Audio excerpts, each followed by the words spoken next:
Hello à tous, j'espère que vous allez bien.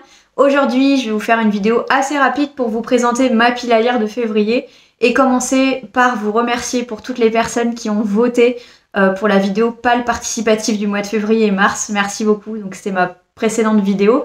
Les décomptes sont faits, donc je vais tout de suite vous révéler quels sont les livres que je vais lire pour ces 2 prochains mois de cette pile à lire participative et après je vous montrerai ma pile à lire de février que j'ai donc complété avec quelques envies livresques qui faisaient pas partie de cette vidéo participative.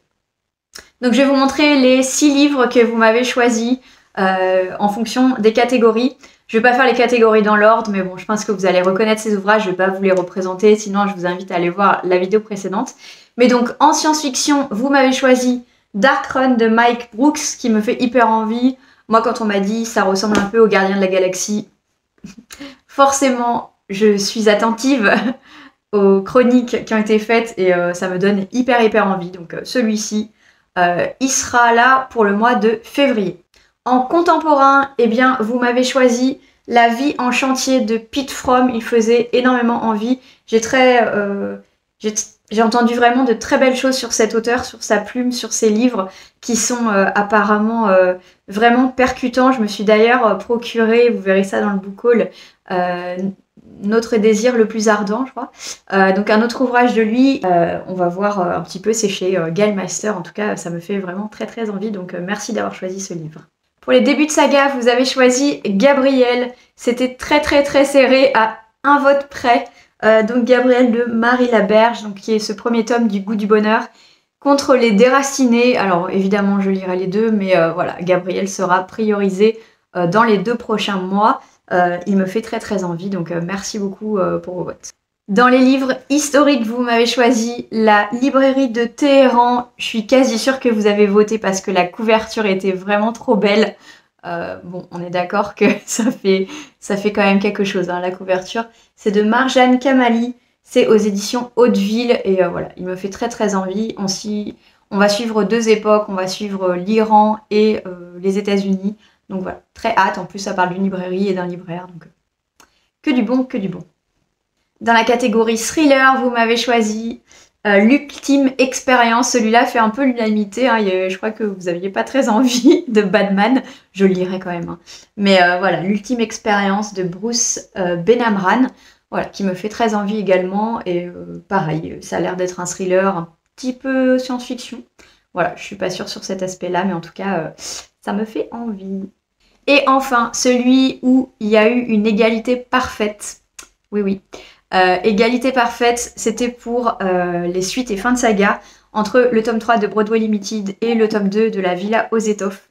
Donc c'est moi qui ai choisi entre les deux. Et en fait, j'avais plus envie de lire le tome 2 de La Villa aux Étoffes et je me suis dit que j'avais pas besoin de ce challenge pour me pousser à le lire, que je le lirais de toute façon. Donc j'ai mis le tome 3 de Broadway Limited parce que voilà, c'est une fin de saga. Et il traîne dans ma palle depuis plus d'1 an, alors que je l'ai acheté à sa sortie, j'avais tellement hâte qu'il sorte. Et voilà, il est toujours là. Donc c'est avec ce genre de petit challenge que je pense que ça va me pousser à le lire. Et clairement, il va pas faire long feu. Donc voilà les livres que vous m'avez choisis. Maintenant, je vais vous montrer un petit peu les livres que j'ai choisi de lire pour ce mois de février. Donc voilà, petite vidéo courte, mais pour vous faire un petit update, sachant que évidemment il y a une partie des livres de ma palle de février qui sont du coup de la palle participative, sinon on va clairement pas y arriver. Donc les 3 de cette palle participative qui seront là élus en février, enfin en tout cas je l'espère, hein, parce que comme vous le savez, des fois je respecte pas toujours mes palles, mais j'ai fait des gros efforts, hein, ces derniers temps. Donc il y aura Dark Run en science-fiction. Il y aura le tome 3 de Broadway Limited. Je l'ai mis en février pour me donner un petit coup de boost pour me lire celui-ci. Et enfin, il y aura La vie en chantier. Donc ces 3-là, ils font partie du challenge et ils seront clairement lus au mois de février. Et en plus de ces 3-là, eh bien, j'ai encore 3 autres romans et une BD. La première, il s'agit d'une BD, donc Sapiens, la naissance de l'humanité. Alors pour être honnête, j'ai aussi le roman, enfin l'essai, et sauf que j'ai une flemme énorme pour le lire parce que genre, le livre est comme ça. Je l'ai aussi en audiobook, donc c'est un peu comme si j'avais tous les formats. Il me manque juste numérique. Mais du coup, je l'ai acheté en BD pour me permettre de lire plus facilement. C'est de Yuval Noah Harari, chez Albin Michel, et donc c'est la BD de Sapiens, donc cet ouvrage très connu qui va nous expliquer la naissance de l'humanité et qu'est-ce qui s'est passé un petit peu chez nos ancêtres. Je vais vous montrer une petite planche. Je suis pas forcément très fan des dessins, mais pour moi c'est plus les informations et la connaissance qui est contenue dans ce livre qui vont énormément m'intéresser. Tout ce qui est vulgarisation scientifique, c'est quelque chose que j'aime énormément parce que j'ai pas forcément les connaissances scientifiques pour lire, on va dire, les essais qui sont vraiment pour les puristes. Donc voilà, moi la vulgarisation, ça me va très bien et j'ai entendu que du bon, donc voilà, je suis ravie de lire cette BD. Je la lirai sûrement en plusieurs fois parce que c'est une grosse BD quand même, qui fait 250 pages, mais voilà, elle me fait très envie et je vous en dirai des nouvelles à la fin du mois de février. Ensuite, dans ma palle de février, j'ai également Le mystère Jérôme Bosch de Peter Dempf. Ça, c'est un livre que je m'étais procuré d'occasion suite à beaucoup de recommandations de Séverine de la chaîne Il est bien ce livre. C'est chez Pocket. Quand je l'ai vu en occasion, forcément, j'ai sauté dessus déjà. On est d'accord qu'il est trop beau. Et donc ici, on va parler du peintre, Jérôme Bosch, et que personnellement, je connais très peu, voire pas du tout. En tout cas, bon, j'avais déjà vu sa peinture, mais vraiment très brièvement. Donc apparemment, on est dans une histoire avec des mystères autour donc de ses peintures, et ça me fait envie. Et je sais pas, j'ai l'impression d'avoir un petit peu cette vibe Da Vinci Code que j'avais beaucoup aimé personnellement. Et le livre, voilà, le film un petit peu moins. Donc j'espère retourner dans cette ambiance et de toute façon, tout ce qui est un peu artistique avec de l'historique en général, ça me plaît beaucoup. Ensuite, un aussitôt acheté, aussitôt mis dans la palle, tout simplement parce que maintenant, quand j'achète des nouveautés, j'ai envie de le lire rapidement pour pas que ça traîne. La bibliothèque de minuit de Matt Haig, c'est un livre, voilà, ça fait plus d'1 an que je l'attends. J'en ai beaucoup entendu parler lorsqu'il est paru donc en anglais. C'est chez Mazarine, j'aime beaucoup Matt Haig, j'avais beaucoup aimé Humain. Je trouve que c'est vraiment intéressant ce qu'il fait. Il a des... Ouh, cette jolie surbrillance là. On voit sur la couverture. Voilà, j'aime beaucoup les parallèles qu'il fait. Il y a toujours pas mal de réflexions un petit peu philosophiques dans ses ouvrages, tout en ayant des récits qui sont très divertissants. Et ici, la bibliothèque de minuit, on va suivre une jeune femme, je crois, enfin elle a 35 ans. Et du coup, elle se retrouve dans la mystérieuse bibliothèque de minuit. Et il me semble que quand elle prend un livre, elle va se retrouver à l'intérieur. Donc voilà.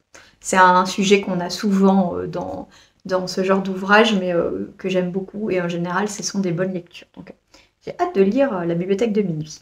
Et c'est d'ailleurs le prochain livre que je vais lire une fois que j'ai terminé le tome 2 du règne glaciaire de Eiji Rido. Et enfin, une lecture commune, hein, oui. Maintenant, j'aime bien avoir une lecture par mois que je puisse avoir en commun avec des copinotes. Donc ici, j'ai Le Paradis Blanc de Christine Hanna, que je me suis trouvée d'occasion chez Michel Lafon. Un beau bébé aussi. Hein. Je ne sais absolument pas de quoi ça parle. Alors, de quoi ça parle? Eh bien, Ernst, qui rentre du Vietnam, il a de terribles cauchemars, il se montre violent envers sa femme.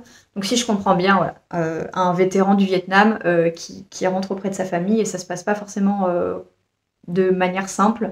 Donc voilà, ça va être très intéressant.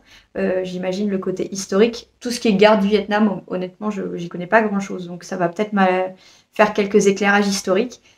Pour moi, et celui-ci, on va le lire en lecture commune avec Anna, donc, que vous connaissez maintenant, pareil, je vous remets son compte, et lu par Lulu, donc Lucie, pareil, je vous mets les comptes en dessous, et n'hésitez pas à vous joindre à nous si jamais ça vous dit. C'est tout pour cette petite vidéo que j'ai voulu courte, donc pour vous présenter ce que je souhaite lire au mois de février. S'il y a un de ces livres que vous souhaitez lire ensemble, vous n'hésitez pas à me contacter via Instagram. Et je vous invite à vous abonner à mon compte, puisque maintenant je suis très active sur Instagram. Ça n'a pas été le cas ces dernières années. Mais depuis le mois de décembre, je suis très active. Je publie les chroniques de mes livres. Vous avez quasi quotidiennement une petite story ou au moins mon avancée livresque. Donc ça vous permet de savoir et d'être à jour sur mes lectures. Et puis voilà, je me tente un petit peu à la création de Reels. je suis débutante, mais donc soyez indulgents. Mais en tout cas, c'est très chouette et ça me plaît. Donc, n'hésitez pas à aller me suivre là-bas. Donc, c'est Audrey Chai Latte. Je vous mets ça juste en dessous. Et on se retrouve du coup là-bas si vous voulez discuter. Sur ce, n'hésitez pas à mettre un petit pouce. Ça fait toujours plaisir à partager cette vidéo si elle vous a plu. Et à vous abonner si c'est toujours pas fait. Allez, on se dit à la prochaine. Bye.